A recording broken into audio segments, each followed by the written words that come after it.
Bueno, muy buenas tardes, perdón.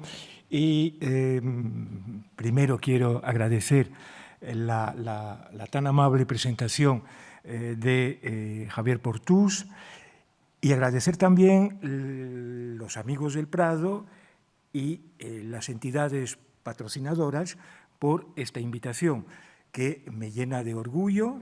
Es un honor para mí y también un placer encontrarme en mi tan querido Museo del Prado.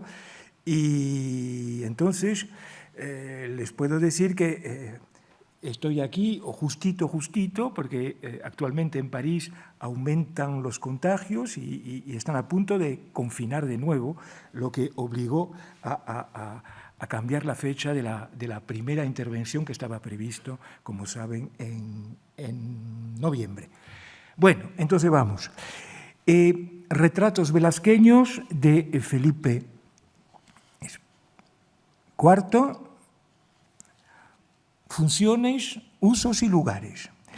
En la edición de 1655 de su República Literaria, Diego de Saavedra Fajardo relata la visita de una ciudad imaginaria poblada de artistas.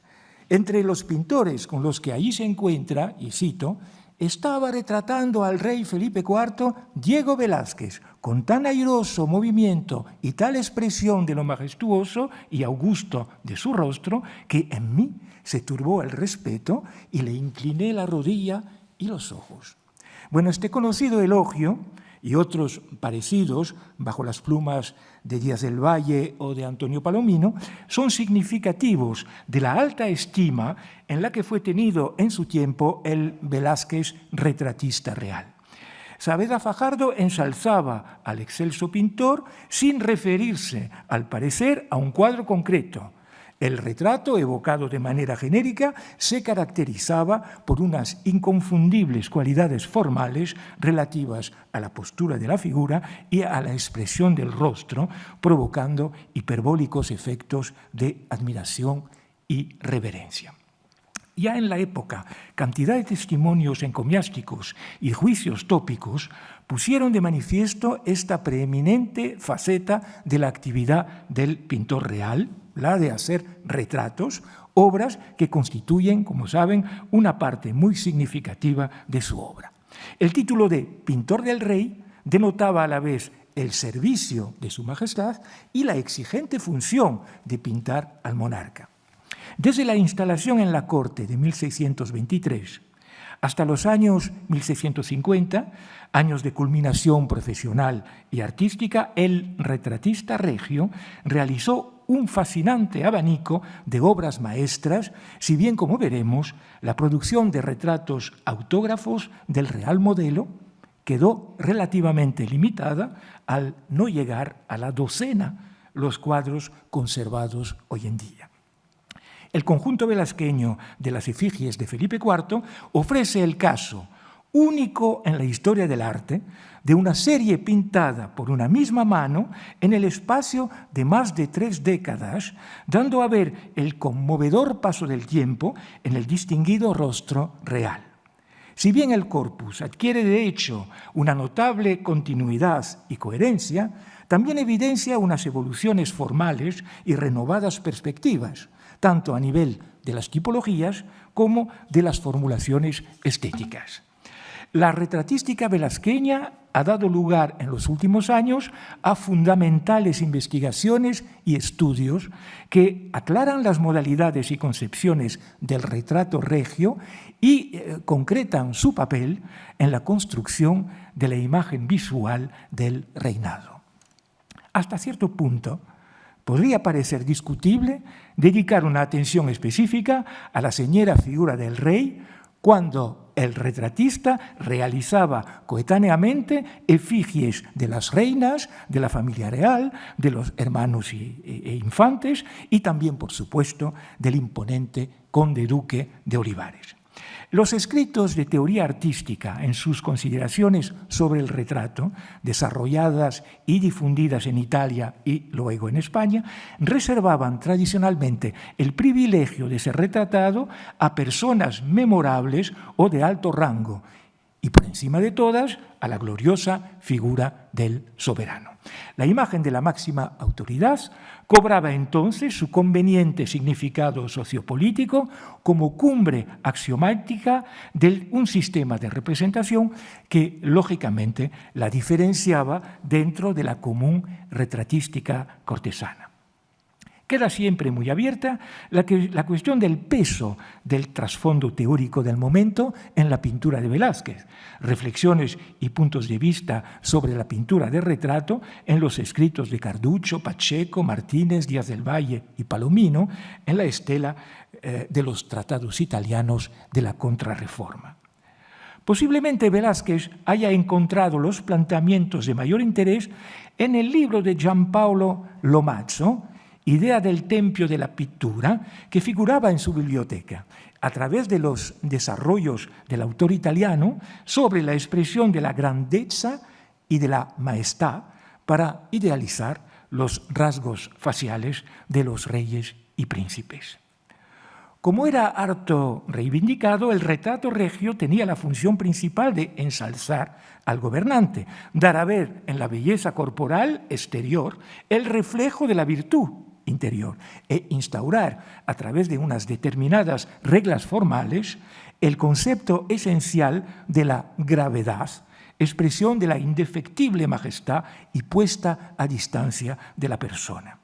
De ahí la iconografía altamente formalista y la famosa mecánica del retrato real en la España de los Austrias, tal como la ilustraron Tiziano, Antonio Moro, Sánchez Coello y Pantoja de la Cruz. Unas posturas hieráticas, la mano en el pomo de la espada, algunos atributos emblemáticos como sillón, bufete, cortinaje, perpetuar visualmente la memoria del monarca en la permanencia de su efigie era también integrarlo de forma implícita en la cadena de la sucesión dinástica, fundamento del sistema monárquico.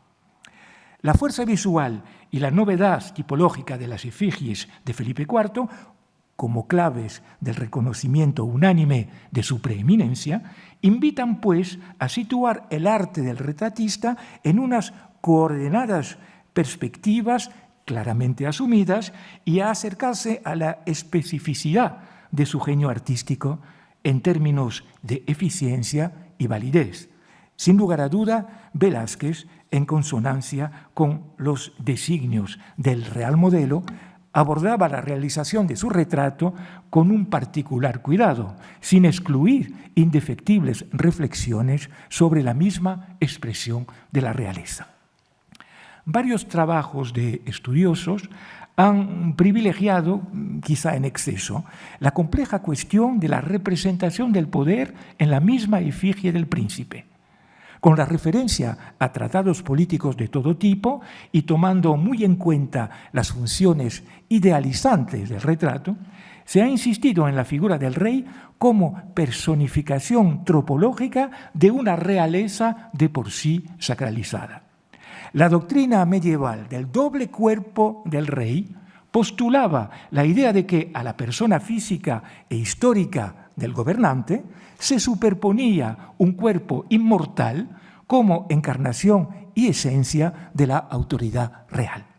En la España de la época, la opinión se encontraba ya bajo la pluma de muchos autores en la literatura política, como la de Furio Seriol, Álamos de Barrientos o Ramírez de Prado, para quien, y cito, el príncipe tiene dos personas de particular y de rey. Una hechura de la naturaleza, comunicásele un mismo ser con los demás hombres, otra, por favor del cielo, para gobierno y amparo del bien público. Afirmación que se sintetiza en el tópico contraste entre la figura privada y la figura pública.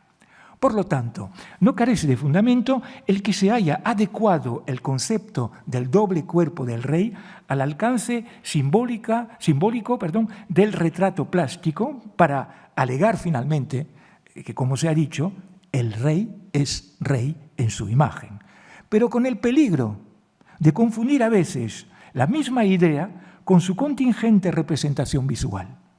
En realidad, interviene en la figuración del príncipe un tercer cuerpo, sencillamente el cuerpo imaginado aquí en su sentido de traducido en imagen, un cuerpo intercesor entre el concepto de privacía y el de la conducta del Estado, los dos conceptos que, como veremos, no forzosamente andaban por separados en el retrato. Las efigies velasqueñas de Felipe IV se concretaban en determinados contextos: el arte cortesano del momento, la actualidad política, los efectos de recepción y usos domésticos del mismo cuadro, en contacto o en interdependencia con el entorno visual de la representación pictórica del gobernante.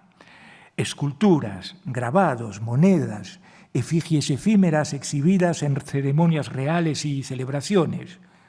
Y como es bien sabido, el retrato del rey también tuvo una vertiente literaria como argumento o motivo de ficciones o de comedias. También, a la vez que fuente de poesía encomiástica, lo que lleva a considerar en todos sus alcances la dimensión material del retrato. Un lienzo que puede ser modificado, repintado, ampliado o recortado, expuesto en lugares convenientes y a menudo desplazado, ampliado o recortado, expuesto, perdón, estoy equivocando de línea, ampliado o recortado, expuesto, que también, un objeto que también viaja, que también se compra, se vende o se regala. Testimonios escritos, comentarios, documentos de todo tipo e inventarios permiten poner en perspectiva la retratística real entre sus fundamentos teóricos y sus diferenciadas prácticas. Tal como han sido destacadas por la crítica desde hace tiempo, las 3 etapas de la carrera de Velázquez en la corte, entre las 2 estancias italianas, señalan inflexiones significativas en la trayectoria estética del pintor y ofrecen, a nivel de los retratos regios, 3 núcleos relativamente homogéneos de retratos del rey planeta. La llamada primera fase madrileña de la carrera de Velázquez empezó poco después de la subida al trono del joven Felipe IV en marzo de 1621 y la toma de las riendas del poder político por el conde duque de Olivares. También coincide con un periodo de éxitos militares y ambiciosos proyectos de reforma del Estado llevados por la recién creada Junta de Reformación. Sabemos, por las conocidas páginas que Pacheco dedica a su yerno en el arte de la pintura, que después de un primer intento frustrado en el año 1622, Velázquez, de vuelta a Madrid, pintó el primer retrato del soberano, sacado del natural, el día 30 de agosto de 1623, obra que resultó, cito, a gusto de su majestad y de los infantes. Realizado en muy poco tiempo, sería probablemente un retrato en busto, modelo para ulteriores representaciones de mayor tamaño. Y ya el día 6 de octubre de 1623 conseguía Velázquez el envidiado título de pintor del rey. El conde duque, que favoreció la operación, declaró, siempre según Pacheco, no haberse retratado al rey hasta entonces, y decidió que solo su protegido había de retratar a su majestad y los demás retratos se mandarían recoger. Tal exclusiva, como se ha dicho a menudo, recalcaba claramente el mito literario de Alejandro Magno, concediendo al pintor Apeles la exclusividad de sacarle el retrato, conocida anécdota difundida por múltiples textos y comedias, y que enfatizaba la ideal complementariedad entre el príncipe y el artista. Si bien se conocen retratos de Felipe IV realizados por otros pintores, La orgullosa afirmación que refiere Pacheco fue globalmente observada, con la evidente aprobación del real modelo y con la ventaja de relaciones privilegiadas. Velázquez tuvo siempre la oportunidad de hacer el retrato del monarca ad vivum. El golpe maestro del pintor sevillano fue el haber mantenido el tradicional concepto del retrato regio con fidelidad a los principios imperantes de la majestad y del distanciamiento del gobernante, pero reduciendo al mínimo los elementos retóricos exteriores para concentrar la atención en el imprescindible parecido de la figura y en una renovada puesta en escena. Tal economía de medios se ajustaba a las exigencias de sobriedad y medida impuestas por las leyes antisuntuarias del momento, que limitaban el exceso de indumentarias lujosas y la ostentación de joyas de oro y plata. Los trajes oscuros y las estrictas valonas del rey Felipe en los retratos velasqueños son el cristalino testimonio del nuevo espíritu de la corte, si bien este ideal de austeridad no terminó con la cultura festiva y el derroche de gastos. Las obras realizadas en el periodo dejan abiertos problemas de autoría y datación y muchos interrogantes en torno a versiones retocadas por otras manos o repintadas por el mismo Velázquez después de algunos años, es decir, patentes incertidumbres en las que no vamos a entrar aquí. Se considera el sobrio retrato en busto, ya es hora de ver las imágenes, este sobrio retrato en busto del Museo de Dallas, que representa a Felipe IV en un espacio poco definido, con rostro severo pero de intensa expresión, como el posible prototipo para los retratos de cuerpo entero, sin convencer del todo. El busto armado del Prado podría ser un fragmento recortado de un retrato en pie. El retrato de 1624, que representa al rey con la vistosa cadena de oro de la Orden del Toisón en bandolera, conservado en el Metropolitan Museum de Nueva York y atribuido al pincel de Velázquez, sería un arquetipo de la repetida fórmula de Felipe IV con el papel en mano, como rey papelista dedicado a los quehaceres del Estado, un tipo de representación de cuerpo entero y tamaño natural, de 3/4 a la derecha, en traje oscuro, destacando sobre fondo más claro. Se realizaron copias de taller e imitaciones destinadas a usos diplomáticos, con variantes y trajes a veces más aparatosos, obras conservadas en Viena, Boston, Saratoga o San Petersburgo.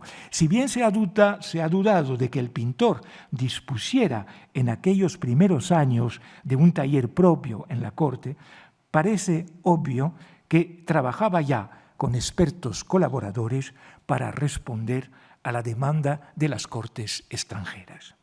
Resulta de particular interés la versión autógrafa del Museo del Prado, que forma parte de la primera serie de los cuadros de 23-24 y que fue sustancialmente repintada y modificada por el mismo retratista en 1627 o 28, como lo revela la radiografía, a nivel del rostro mejor adaptado a la edad, a nivel de la posición de las piernas juntadas y del volumen reducido de la capa, pero sin cadena ni bordados de oro, confiriendo a la figura de porte austero y majestuoso más verticalidad y, por tanto, más elegancia. Tan extrema depuración y significativos cambios llevan a pensar que Velázquez todavía estaba mejorando o construyendo la forma más satisfactoria del retrato de cuerpo entero. Ha sido sumamente valorada por la crítica la asombrosa naturalidad o, según otros comentadores, la impresión de realidad o de veracidad que siempre emana de las figuras. Más allá de apreciaciones subjetivas, parece más sugerente tener en cuenta, como lo han propuesto otros, el llamado efecto de presencia como norma de la retratística velasqueña. La presencia se entiende como la representación ficticia de una persona real en su capacidad de sustituirse a ella. Por supuesto, el concepto puede ser extendido a cualquier obra del pintor real, pero en el caso de los retratos y de los retratos en pie, procede obviamente de unos recursos formales magníficamente puestos en juego, como la controlada profundidad entre el primer plano y el fondo indeterminado, como se puede ver, fondo neutro y desnudo, también la continuidad espacial creada por la sutil mezcla de luz y sombra que modula la composición, tal como lo vemos en este retrato del Prado, y que contribuía a reforzar y a destacar el relieve de la figura. El efecto de presencia no se debe tanto a una percepción ilusionista del contenido del cuadro como a una interacción entre el propósito del pintor y la mirada de quien lo está observando.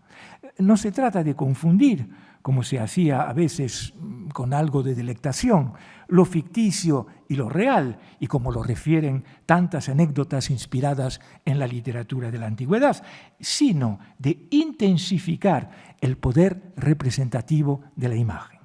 De ahí la importancia de las condiciones de su concepción, de su uso explícito, de su exposición material en lugares concretos, por lo menos en el periodo que seguía su realización.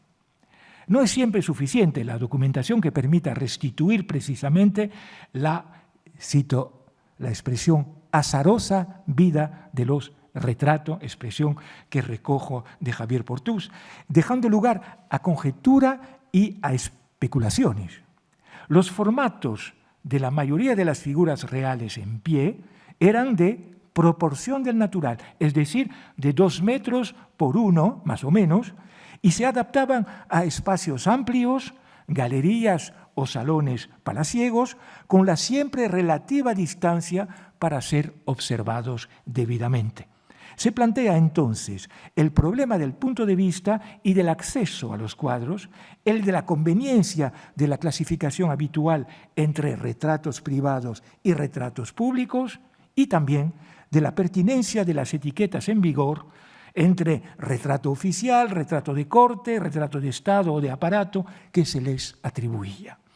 Se sabe que el retrato de Felipe IV del Prado, que tenéis a la vista, por ejemplo, estuvo expuesto en el Alcázar y pasó luego al Palacio del Buen Retiro.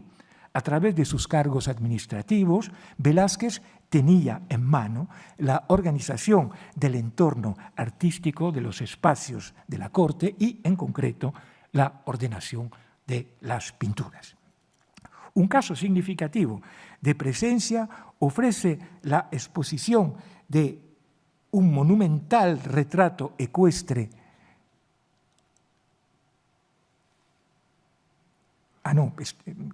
No es este, ya viene. Un monumental retrato ecuestre en 1625, retrato ecuestre del rey armado, así se titula, exposición a ojos de todos, enfrente del convento de San Felipe en Madrid, un cuadro hoy perdido, pero que aparecía con la firma de Velázquez y que ostentaba un carácter totalmente oficial. En palabras de Palomino, citando a Pacheco, aparecía el rey, y cito, de la proporción del natural, brioso y con airosa postura.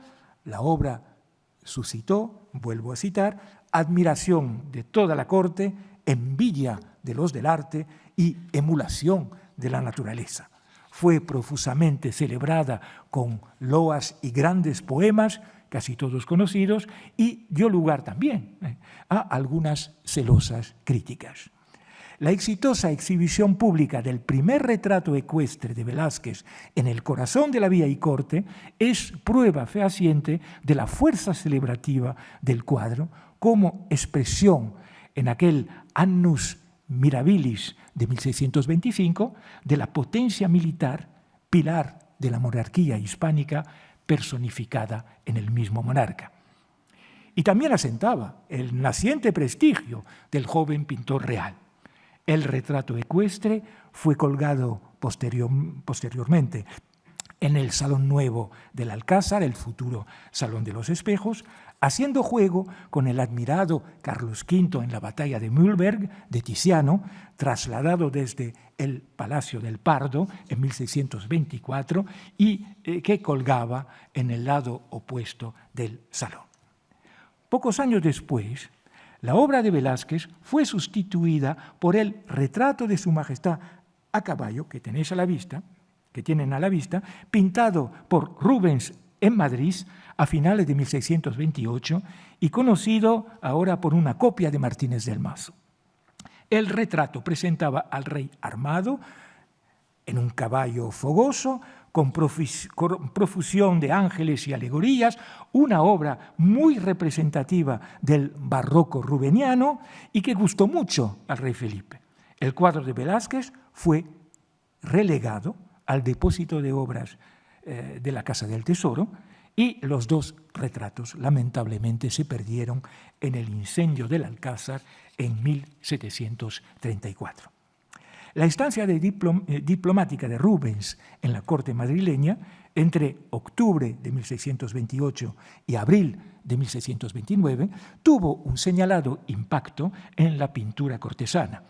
El pintor flamenco hizo de Su Majestad no menos de 5 retratos de medio cuerpo o de cuerpo entero y múltiples variantes, que si bien respetaban la gravedad española, eran ante todo obras ceremoniosas con ornamentación y drapería. Como se ha dicho, el encuentro artístico entre Velázquez y Rubens pudo, hasta cierto punto, influenciar y enriquecer la posterior tipología del retrato regio. Los años 1620-29 son el período de la progresiva adaptación del pintor al mundo cortesano, tiempos de influencias entre tradiciones, nuevas aportaciones y experimentos en la fijación de la imagen pública del joven Felipe IV.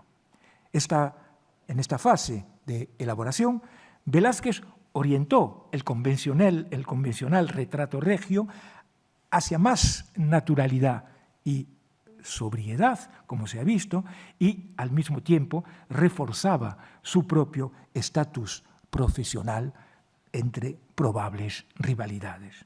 A partir de 1628 se le asignaba el prestigioso título de pintor de cámara, título relacionado con el pago de los emolumentos por la Junta de Obras y Bosques. Un documento del mismo año publicado por Manuel Cruz Valdovinos da noticia de la atribución a Velázquez de una ración, es decir, un salario fijo, por, según firma el rey, y cito, las obras que adelante hiciere, y declaro ahora en esta orden, habla el rey, que han de ser los retratos originales que yo le mandare hacer. La fórmula confirma a las claras el sistema en vigor de cuadros originales del pintor como explícitos modelos para copias más o menos literales. Y por otra parte, lo que no puede sorprender, pone de manifiesto la alta autoridad real para ordenar y decidir en materia de retratos. Velázquez volvió de Italia a principios de 1631 con una paleta cromática renovada, más clara y más amplia, con un relativo espíritu de independencia artística, en palabras de Jonathan Brown, cito, los resultados de su reflexión sobre los problemas de la imitación y de la idealización. Estas fueron las aportaciones esenciales que influirían en la segunda etapa, la segunda manera del retratista. Importa recordar, como muestra del interés oficial que se manifestaba entonces por la imagen pública del rey, que en 1633 Vicente Carducho y Velázquez fueron encargados de examinar unos retratos recogidos por Madrid para determinar su conformidad con el arte y con el parecido de la real figura. En efecto, se vendían sin control por la vía y corte abundantes retratos de pintores de mala mano que, si bien no todas las copias eran malas, según el Diablo Cojuelo de Vélez de Guevara, muchas ofendían la imagen del monarca. El dato permite entender mejor el fenómeno de las copias que se realizaban en abundancia en el taller real a partir de los modelos originales, todos supervisados por el mismo Velázquez, copias a veces muy elogiadas que satisfacían la demanda para los intercambios de pinturas, las relaciones diplomáticas y familiares, los proyectos de casamientos entre representantes de dos dinastías. Pero fundamentalmente solo fueron 4 los retratos originales que se pintaron entre 1631 y la salida para el segundo viaje a Italia de 1649. El primero, cronológicamente, es el muy impactante Felipe IV vestido de castaño y plata, el Silver Philip de la National Gallery de Londres, que ofrece un nuevo aspecto físico del rey en una nueva imagen. El retrato, posiblemente de 1632, puede considerarse obra de transición con las realizaciones de los años 20. Sin embargo, es notable la permanencia de la fórmula compositiva del retrato de cuerpo entero con la convencional expresión de la gravedad en un rostro ya más maduro y con el consabido bigote real. Es notable cómo Velázquez vuelve a la posición del retrato de 1624 en cuanto a la posición de las piernas separadas, manteniendo la mano en el pomo de la espada, el sombrero en el bufete y un papel en la mano, esta vez con la dedicatoria a su señor y la ostentosa firma del pintor.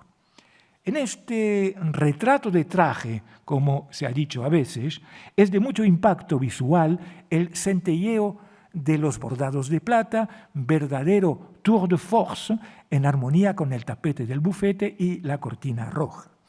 Este deslumbrante traje de ceremonia podría ser el que vistió el rey para el juramento del príncipe Baltasar Carlos en marzo de 1632. El cuadro fue destinado a completar la serie de los 4 representantes de los Austrias españoles en el salón principal de la librería del Real Monasterio del Escorial, donde permaneció durante tiempo. Entre las estanterías dibujadas por Juan de Herrera estaban ya las efigies de Carlos V, una copia de Tiziano por Pantoja de la Cruz, también las de Felipe II anciano y otra de Felipe III, todas de mano de Pantoja. El retrato de Felipe IV, de patente significado político familiar, no se diferenciaba mucho de las efigies de sus antecesores, sino por la opulencia del pincel de Velázquez. Trabajos recientes permiten ahora conocer mejor la compleja historia material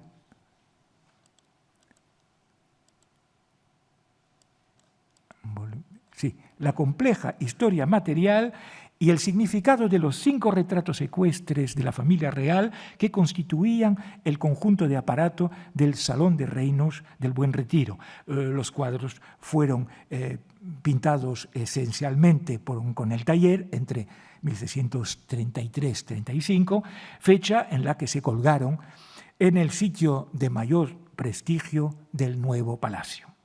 Pero es completamente de mano de Velázquez el espléndido y monumental retrato de Felipe IV, tan distinto del de Rubens como se puede apreciar, Hace pareja con el de la reina Isabel de Borbón, los dos a cada lado de la puerta oeste del salón, encima de la cual figuraba también el retrato del príncipe Baltasar Carlos. La novedad del conjunto, y hasta cierto punto su común denominador, es la acertada inclusión de cada retrato ecuestre en un amplio paisaje luminoso y suave de los alrededores de Madrid. En el retrato del rey Felipe se reconoce el bosque del Pardo y la sierra en la lejanía. El soberano, casi de perfil, con media armadura de jefe militar, sombrero emplumado, bengala en la mano derecha, banda carmín en el pecho y flotando al viento, domina la impetuosidad del caballo en corbeta sin perder nada de la dignidad real. Converge simbólicamente hacia la impresionante prestancia del monarca vencedor, el decorado triunfante de las 12 batallas que figuraba en la galería y colgados en las paredes del salón. Esta composición de calculado dinamismo era también una implícita referencia al famoso cuadro de Tiziano, con el emperador de semblante impasible, expuesto, como se ha dicho, ya en el Alcázar. Como siempre, Velázquez ha prescindido de la retórica ampulosa propia de la tipología de los cuadros ecuestres, muy de moda en la época. Si bien todas comparaciones son odiosas, como se sabe, es elocuente el contraste formal con el retrato ecuestre, que vamos a ver ahora, desde más cerca, magnífico rostro. Este retrato ecuestre de Carlos I de Inglaterra, el primero de varios cuadros del rey a caballo, que pintó Anton van Dyck al servicio de la corte inglesa. Este cuadro, realizado precisamente en 1633 para una de las extremidades de la Galería Real del Palacio St. James de Londres, representa al monarca debajo de un arco de triunfo con escudos de armas y paños de seda verde, destacándose en un fondo de paisaje convencional. Carlos I, en armadura y también con bastón de mando, se dirige a paso lento hacia el espectador. En definitiva, una misma glorificación de la realeza en semejantes espacios de prestigio, pero que respondían a concepciones y recursos muy distintos. El retrato de Felipe IV del Salón de Reinos fue también fuente de inspiración para la estatua ecuestre del Rey Planeta, obra de alta calidad artística en la Plaza de Oriente actualmente, del escultor italiano Pietro Tacca, pero que fue instalada como una especie de eco visual del cuadro velasqueño en el Jardín de la Reina del Buen Retiro en octubre de 1642. La conocida composición de Juan Bautista Maíno, La recuperación de Bahía, una de las obras cumbres de la serie de batallas, incluye un conocido cuadro dentro del cuadro, un vistoso tapiz que representa al joven Felipe coronado de laurel por Minerva, diosa de la guerra y de la sabiduría, y por el mismo conde duque de Olivares, promotor del conjunto, con unas derrotadas alegorías a los pies. Don Fadrique de Toledo invita a los holandeses vencidos a prosternarse delante del retrato. La figuración plástica que se sustituye a la persona real ofrece un caso de efecto de presencia que ha sido harto comentado. Como se sabe, la idea procedía de la escena final de una comedia de Lope, El Brasil restituido, representada en 1625 para celebrar el acontecimiento. Llama la atención el improbable retrato del rey Felipe de cuerpo entero, cargado de simbolismo y metáforas, tal como lo imaginó Maíno, una imagen de concepción muy ajena al espíritu y a la estética velasqueña. La iconografía adoptada aquí por el pintor dominico Maíno aparece en consonancia con la pintura celebrativa del momento. El cuadro que realizó en 1635 Philippe de Champaigne, pintor de formación flamenca al servicio del cardenal de Richelieu, adornaba la Galería de los Ilustres del Palacio Cardenal en París.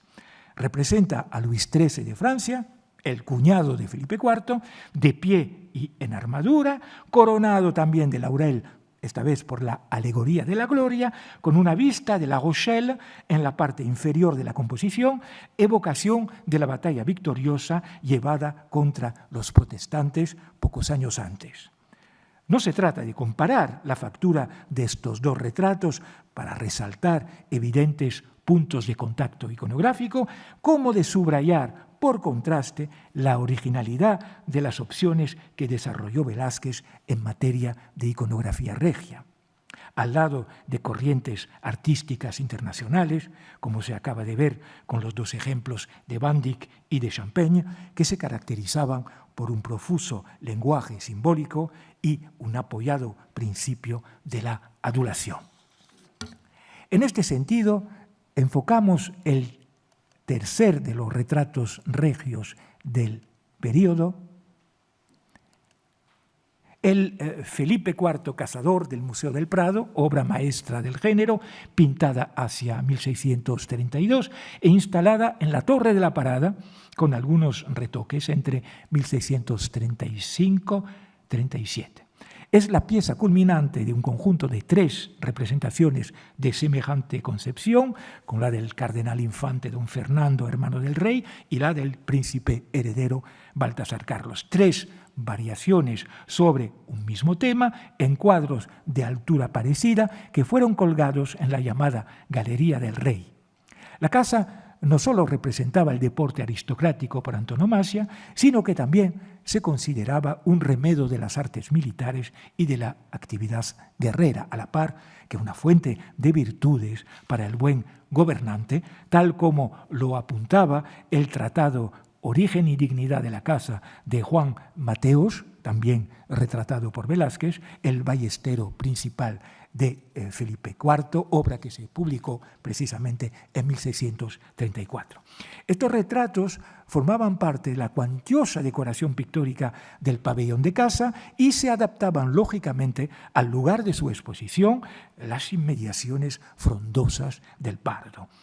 El rey, con un perro impasible a su lado, lleva gorro, viste un elegante traje de cazador y dirige su grave mirada hacia el observador. El tradicional esquema de los retratos de cuerpo entero pone aquí de realce la firmeza de la postura, a la que contribuye también la línea diagonal de la larga escopeta. La figura está ligeramente descentrada, dejando espacio abierto a un profundo paisaje con un muy perceptible efecto atmosférico. Una vez más, resalta la maestría del retratista, como no, pero también la sobriedad de los recursos, también la precisión y la ligereza de las pinceladas, la extraordinaria gama cromática de pardos y marrones.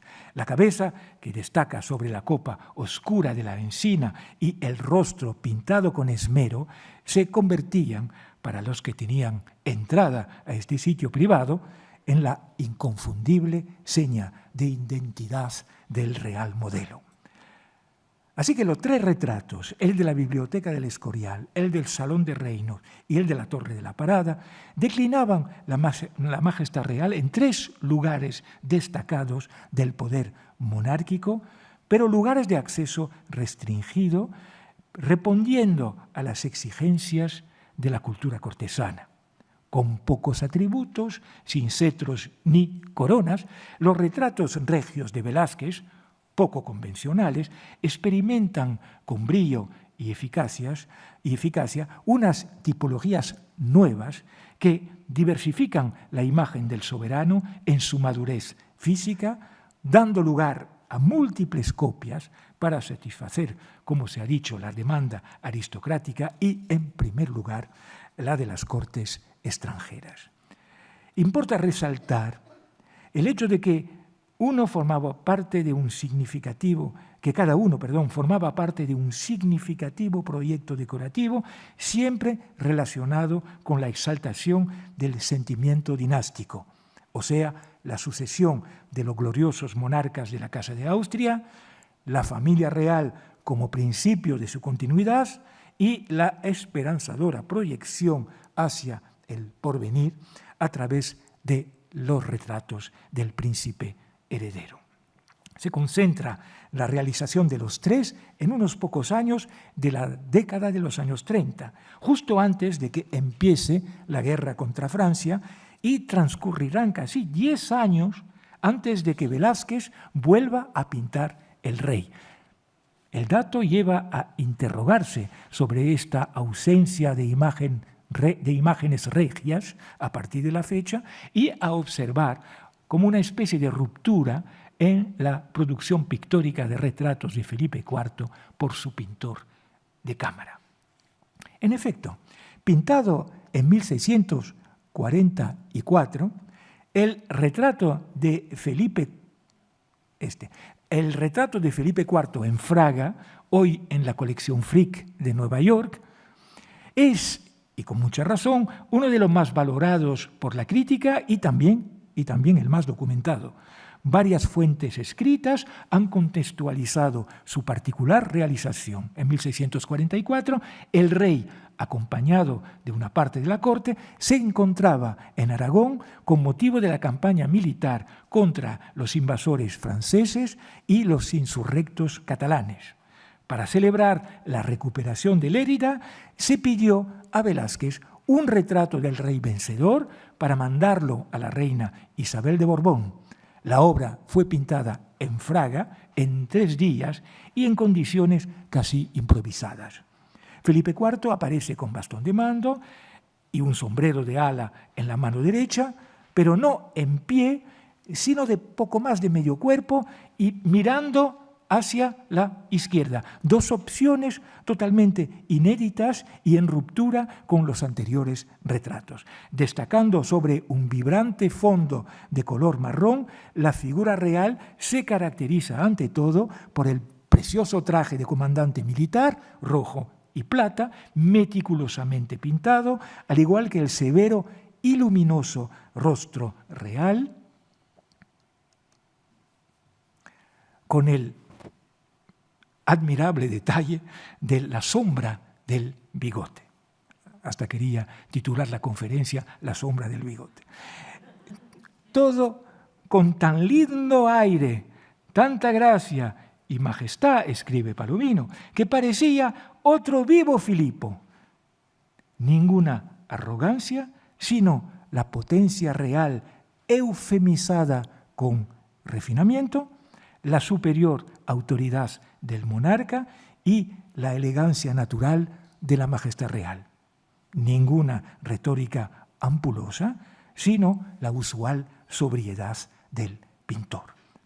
A petición de los catalanes de Madrid, sensibles a su alcance político, el retrato fue expuesto debajo de un dosel bordado de oro en la iglesia de San Martín, donde, como lo ha referido José Pellicer en uno de sus avisos, y cito, concurrió mucho pueblo a verlo y de él se hacen ya copias.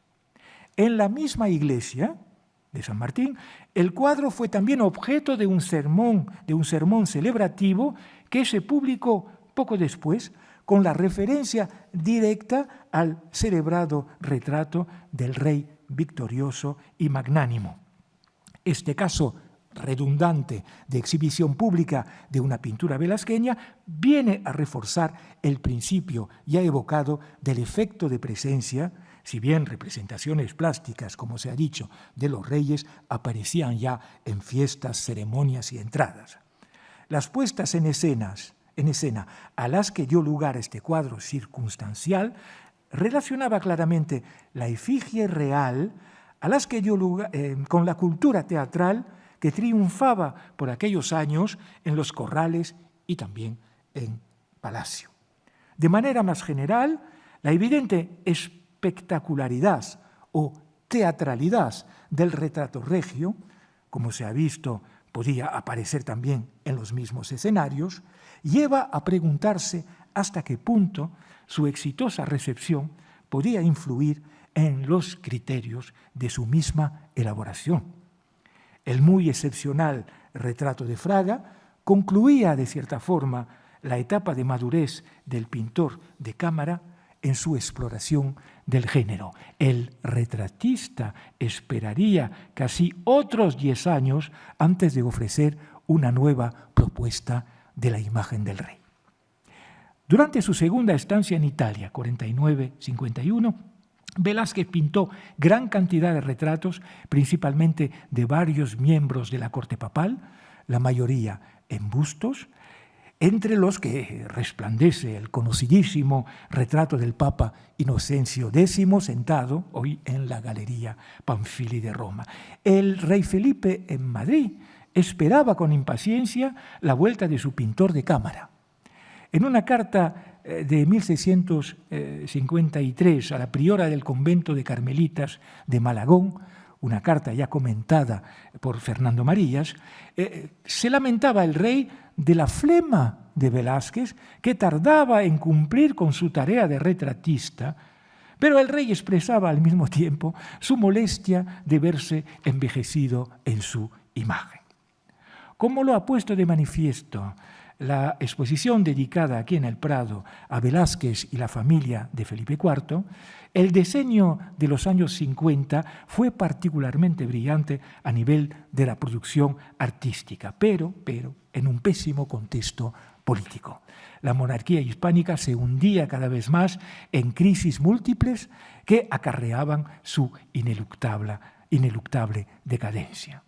En la corte, después de la muerte de Isabel de Borbón y del príncipe Baltasar Carlos, se esperaba la resolución del problema sucesorio con la nueva reina Mariana de Austria.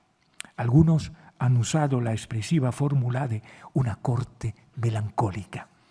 Al volver de Italia, el pintor se dedicó a funciones domésticas y materiales, en reformas importantes y en reorganizaciones de los reales sitios, como mandaba sus responsabilidades de aposentador de palacio, cuyo título consiguió en 1652.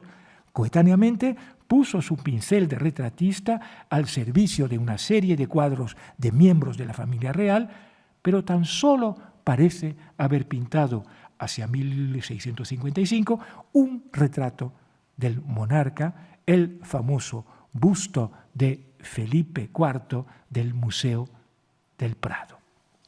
Este muy conocido retrato es fruto de nuevas consideraciones por parte del retratista y del asombroso dominio de su arte. El traje y el fondo oscuros favorecen la concentrada mirada del observador en el rostro bañado de luz, como esculpido, dando al cuadro una impresionante sensación de relieve. Sin embargo, desempeñan un papel activo de presencia de la figura los brillos del traje de seda y la discreta ventana abierta a la derecha que precisa su puesta en espacio. Domina la percepción del cuadro la poderosa caracterización psicológica que quiso dar el pintor aquí a la persona real a través de una lograda expresión de ensimismamiento, también de intimidad y melancolía, también de cierto cansancio debido al peso de los años y a la dificultad del cargo. Una veracidad más allá de cualquier circunstancialidad que sigue provocando emoción hoy en día y proyecta al modelo hacia la consabida eternidad del retrato. Está puesta el día de la imagen con posibles efectos de idealización, más aparentes probablemente en las copias que se sacaron del prototipo, ha sido elogiada en su tiempo por Díaz del Valle, como hoy en día la crítica da constancia de virtuosismo, de seguridad y firmeza de la ejecución.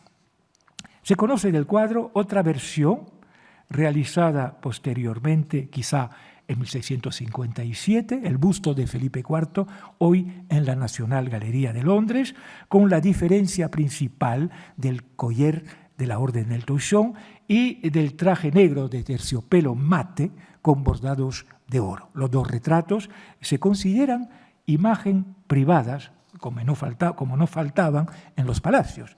Pero la réplica confirma el interés suscitado por la imagen en la corte madrileña y también en las cortes extranjeras, imagen considerada emblemática y ampliamente difundida y que se ha convertido en la representación del último semblante del monarca cargado de un potente simbolismo.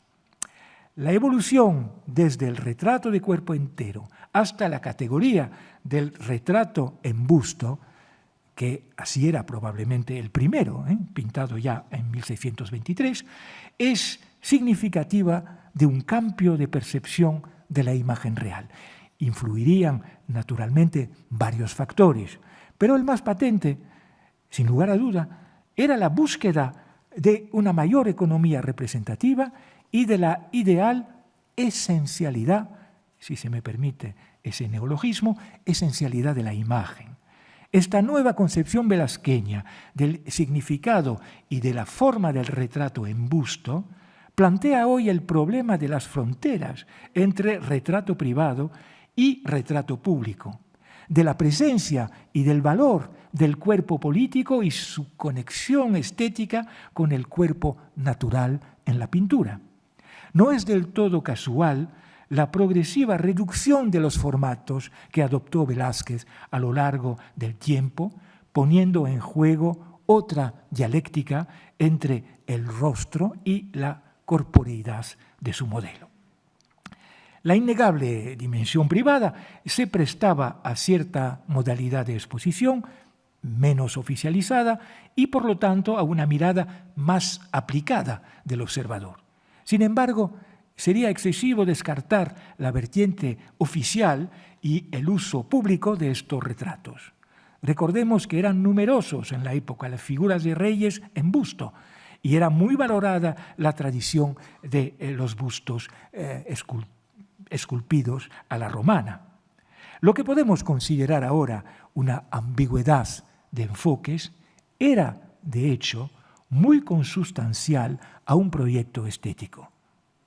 Poco se sabe de la precisa recepción del cuadro, sino que dio lugar a cantidad de copias y sirvió de modelo para grabados de portadas de libros, como las que realizó poco después Pedro de Villafranca. Es probable que haya sido colgado en una sala del Alcázar, donde podía ser admirado, siendo siempre el Alcázar el epicentro del retrato, con su colección de unos 57 cuadros expuestos en la Galería del Cierzo.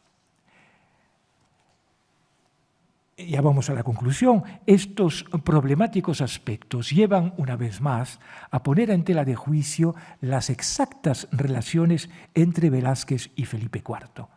Ya Jonathan Brown terminaba su monografía con un capítulo dedicado a la cuestión. Se ha matizado bastante el concepto de los ideales intercambios y de la indefectible y tópica amistad que los reunía, según testimonios como los de Pacheco y Palomino. Es probable que dichas relaciones hayan evolucionado con el paso del tiempo, pero indudablemente el pintor y su real modelo se conocieron bien, instituyendo, más allá de intereses cruzados entre los dos, actitudes de protección y admiración por una parte, sentimientos de respeto y reconocimiento por otra. En el último decenio de su vida, Velázquez estaba obsesionado por la difícil consecución de un título de nobleza que finalmente obtuvo en 1659 como caballero de Santiago, gracias al apoyo directo y a la expresa voluntad del rey. Se ha dicho de forma pertinente que Velázquez era una hechura del rey Felipe y se ha hecho la pregunta de si el Felipe IV que conocemos no es al fin y al cabo una idea pictórica del propio Velázquez. El peso de los retratos reales en una especie de imaginario histórico resulta muy parcial. La figura austera, severa y digna, como la ostentaba el rey en las audiencias públicas, y son múltiples los testimonios al respecto, hasta los de viajeros extranjeros como el francés Brunel, que nunca había estado en palacio. Esta figura no se corresponde del todo con el rey libertino y sensual, amigo de la comedia y de las fiestas, por lo menos durante gran parte de su reinado, tal como la han subrayado recientemente algunos historiadores. Pero está claro que el monarca volvía en los últimos años a una vida piadosa y expresó sinceros sentimientos de remordimiento.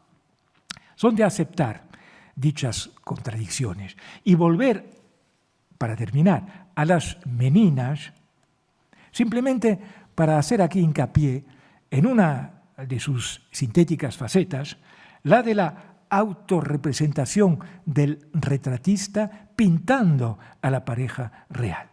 Si bien Velázquez glorifica su función de dar, por medio del arte, vida y presencia al soberano, esta puesta en escena autorreferencial también deja perceptible algo de su privilegiada relación de fidelidad y servicio.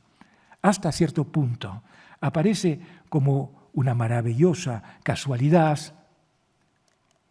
este retrato imposible, como ha sido calificado acertadamente, y que se nos escapa en el fondo de la composición, haciendo siempre tan discutida su centralidad en la obra, posiblemente más simbólica que material. ¿En qué sentido interpretar entonces esta extraordinaria imagen borrosa relegada relegada en un ficticio espejo? ¿Cómo tiene que ser? Dejaremos que sigan superponiéndose las interpretaciones y los comentarios sobre tan asumida ambigüedad. El doble retrato que vemos ahora, del que no se tiene constancia ninguna, imagen casi crepuscular y ya en la lejanía de la historia, revela, si fuera necesario, la importancia que otorgó Velázquez al retrato de su rey. Unos retratos esenciales en el pleno sentido de la palabra, que configuran una determinada imagen del artista ideal. Artista ideal, autor de unas pocas obras, pero todas de incomparable profundidad. Muchas gracias.